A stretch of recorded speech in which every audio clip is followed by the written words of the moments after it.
Hi there. Are you confused about how to layer color in pastel? Well, let me show you. Draw this pair with me.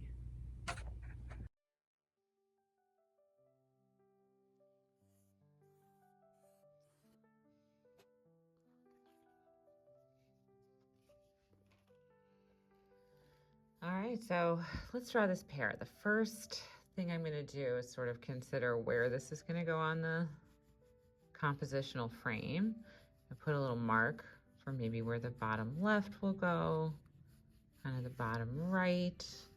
I see this pair as having two pieces in terms of its kind of form and gesture. So I'm placing the marks and then I'm drawing the shape between those marks. I always try to place the marks first and then draw the shape. So the next portion of the pear is the top part. That sort of sits atop the bottom part, and I've already got a little mark for how high up I can imagine it's gonna go. And once I put that mark, I sort of know if, does that look right? Does it need to be moved a little bit? And if I like where the mark is, then I can just go ahead and complete drawing the shape. Part of this is the cast shadow of the pear, so let's put that in. Looks a little something like that. All right, and then there's just this little kind of shadow plane back here. All right, so we are very quickly ready to start with color. And normally I like to work back to front in many materials, different media, but in this case with the pear, I'm gonna start with the pear. I want to create a little bit of a light color and then a shadow color and just divide this pear into two shapes like puzzle pieces. The first color I'm going to put down is yellow. And actually, before I do that, I'm going to lighten up these little guidelines because I always feel like no matter how light my pencil work is, by the time I get to pastel, it could be lighter.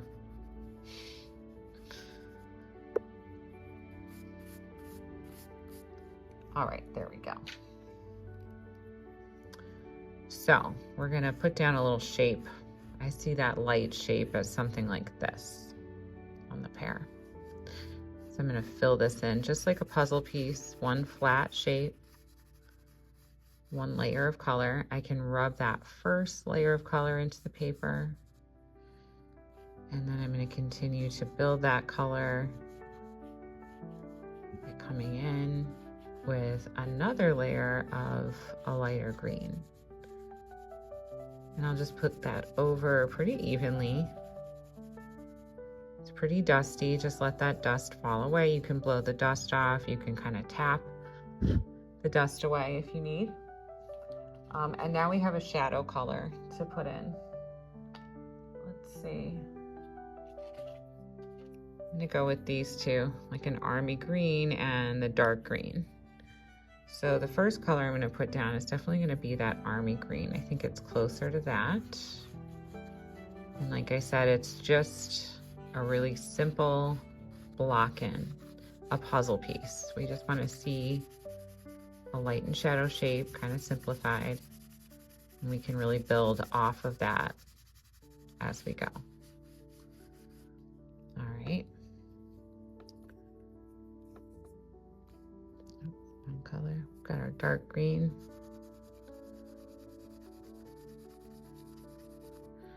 We can rub that in a little bit, sort of blend that.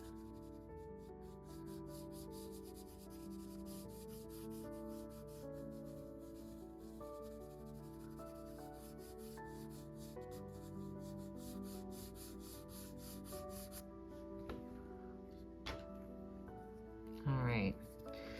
Now, about color, we can kind of take this idea of the green pear, it's kind of a yellowy green pear, and we can expand on this a little bit. If there's yellow, we can kind of think across the color wheel, and we can think about an opposite color to mix in, and that's going to be purple. So I'm wondering if adding just a little bit of purple into that shadow side might kind of bring out some of the yellow in the light side and make the green of the shadow side even a little bit deeper. So this is a very yellowy green, and that's where I'm getting kind of purple as the complement in my thought process here. But anything across the color wheel will work to dull it down. So it could be a blue purple. In fact, I might even take a little bit of the color that I call the sad blue and just layer that in a little bit.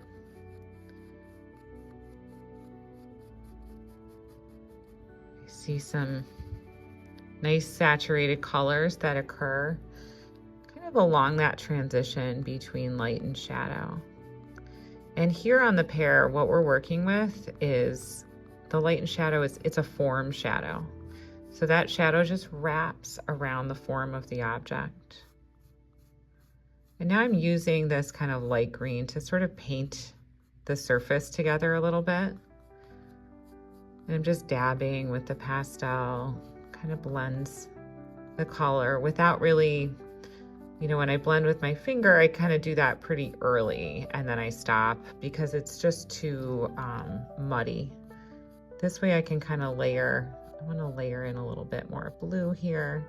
And be free with this. If you're sort of looking at the photograph or you're looking at whatever setup you have and you're just inspired to add a little bit of a color, by all means try it. And if the color is, you know, a complement, it will serve to create a kind of muted tone. You just want to make sure that you use that in moderation. So here we go. I'm making these little kind of brush marks around. And now I want to get back into this light puzzle piece. You can see I'm really putting down quite a bit of pastel. There might be some warmer colors in there, but before I really complete this, I want to give this a bit of a background. And so with this, put these pastels down. It's a very turquoise teal kind of background. I'm gonna actually use this deep reddish brown as a complement in the shadow color here. And we're gonna block this in like a little sandwich. That's what I always tell people with pastel. It's a great way to go. We're putting down the base color. We know this is kind of a teal cloth. However, this is not the right color for the shadow. We've really gotta mute that down. So we're gonna sandwich in something very complementary. Go right up to your edges. Don't leave any little white edges. That's another tip.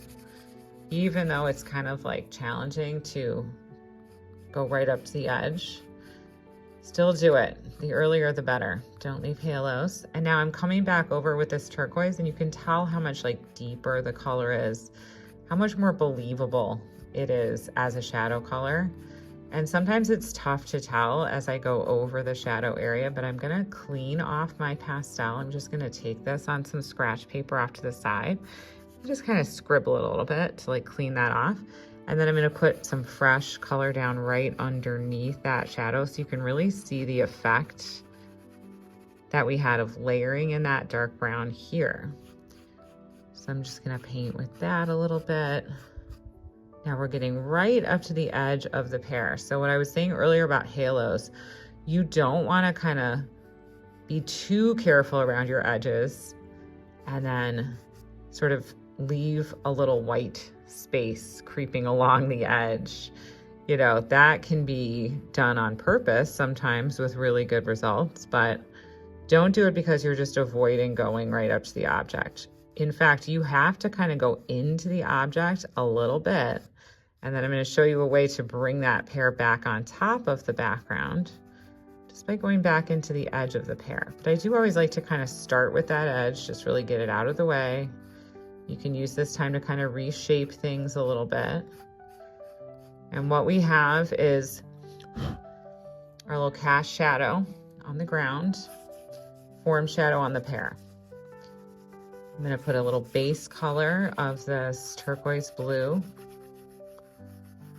Maybe I'll just let this be a little bit unfinished and want maybe, I don't know, upper, let's see, upper right corner. I might do a little unfinished kind of movement through this way. Let's just try that out. I always love to leave things unfinished, but sometimes you end up needing to finish something anyways. All right, so this pear is really getting eaten up by the background, but that's okay. I still know that I can bring it back in front. I'm gonna add a little bit of that complementary color to the background so we can kind of begin to create a little sense of a wall plane, a space between the, the pear and the background, just by sort of layering in that color. And again, I'm really taking care not to leave halos.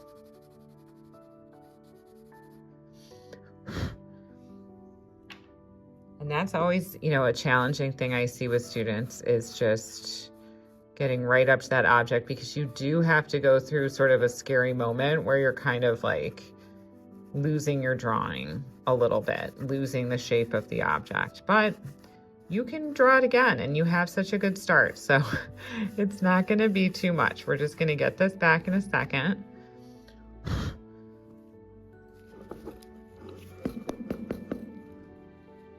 Okay, there we go. Still in view. All right. Now a couple of little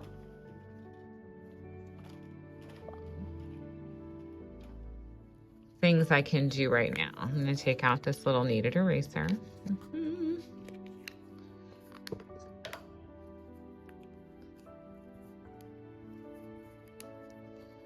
Here's just a couple of little interesting techniques.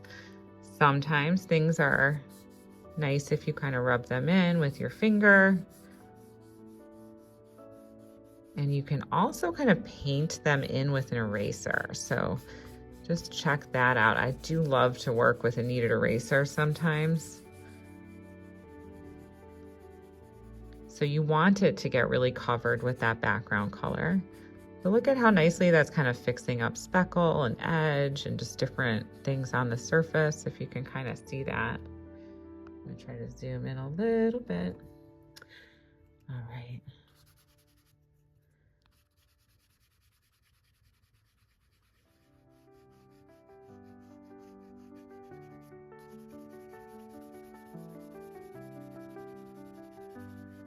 A chamois is another good material for this.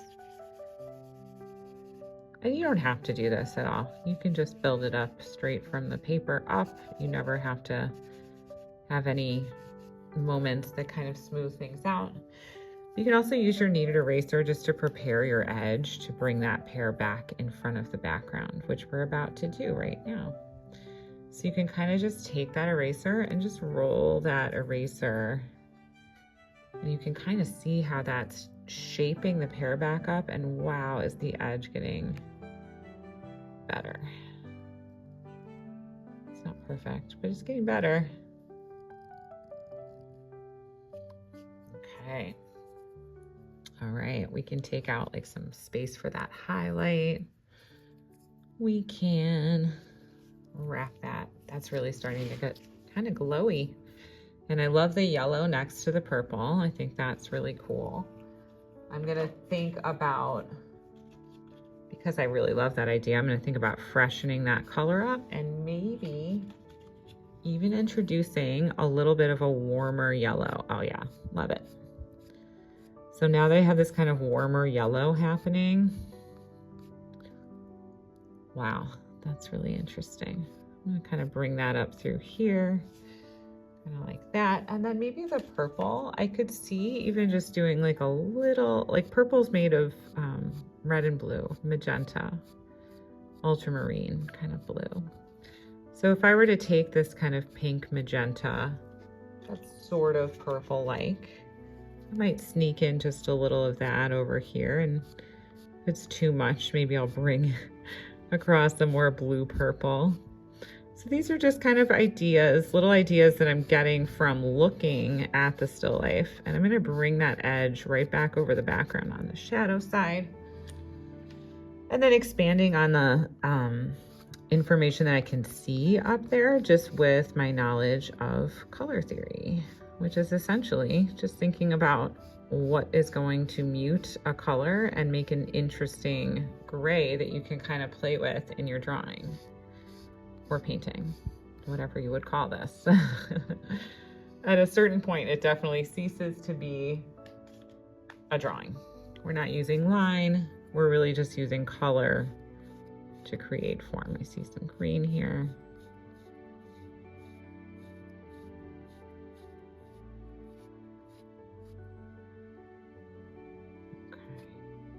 Now I like to always simplify out the light source, and I don't go for all the multiple light sources that we can see in the studio. So if there's some competing light source, I probably will sort of edit that out. And I like a more, you know, clear-cut light source, because I see a lot of highlights in this shadow area, but I feel like that's just too much. And I'm using this kind of deep yellow to sort of paint over a little bit. I want to work on this transition for a second, so I'm adding some there. We are going to add that stem. There we go. All right. And every once in a while, you'll find that as you're working in pastel, you're going to want to like stop and clean it off. So if you see my arm kind of leaving the video space here, it's because I am cleaning off my pastel. All right. Then with, let's see, this little set of pastel pencils.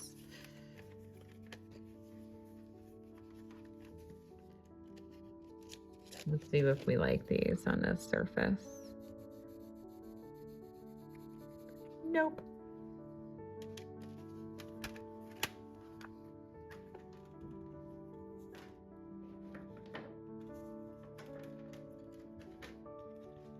So I don't know if it was that pencil or sometimes it's just mid pencil. You'll find like a little piece of kind of waxy or pastel, but maybe my surface is just getting a little bit too full.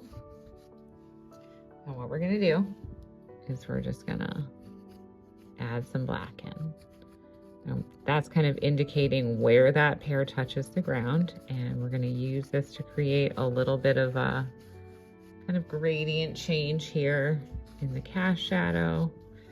And then finally, we're gonna have to come back over one more time with the pear so that it's sitting, my pastel just broke, it's sitting on top of that little line.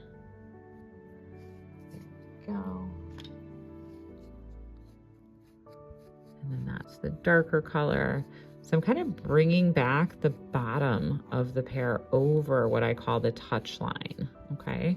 So you're gonna kind of put that black touch line in, and then you've got to come back over with the object and then back up to it with the shadow color so that the dark touch line kind of breathes its way out into the cast shadow. We want to have that change. So initially we blocked it just really fast, and now we're kind of working on finishing. For this part, I just really want to bring in some of that super strong surface and good pure color. I like that. And we are going to need a stem on this pear. So let's see what do I have. There we go. We can take a sharp corner. If we can't find one, sometimes I will break it, but I'll also kind of go up on a little piece of scratch paper and like see where this is putting a mark so I know.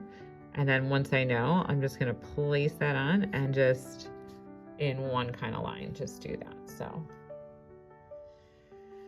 now we need a highlight. So if you thought the first one was hard, we have to now park one right next to it. Are you ready? Here we go, wish me luck. Okay. Well, I kind of went over it, but at least I didn't make two. And can you see this? Here, I'll zoom in just a little bit. All right, beautiful. So now I'm gonna try and get that little shadow edge back again. Tentatively this time. There we go. There's a little bit of light on that I kind of like. That's good. And then maybe an even lighter color, like I see on the very top of that stem. There we go. So now we're kind of bringing that out of the background ever so slightly. Press a little harder. Okay, fairly believable. And I'll tell you what there should be. There should be a little cast shadow coming right off of this and going this way. Because if there's a cast shadow coming from here, there should be a little cast shadow coming off that stem of the pear. And to darken, bring that up just a little bit. Oops, I missed. That's okay.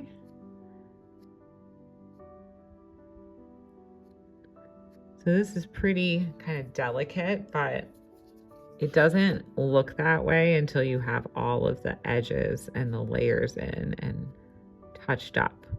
So you sort of have to put the dark in, and it's gonna look a little bit crazy and too big. And then you have to like build up your mediums around it just to sort of leave that tiny little cast shadow coming off the surface. Final highlights. So notice that as we kind of finish this up, we're ending with our darkest darks and our lightest lights. And that is a very kind of good sign, I always think. You're not going back, you're not restructuring anything. You're really just wrapping it up with like the full range of values from light to dark. All right, let's check it out. Our 20-minute pear. Oh.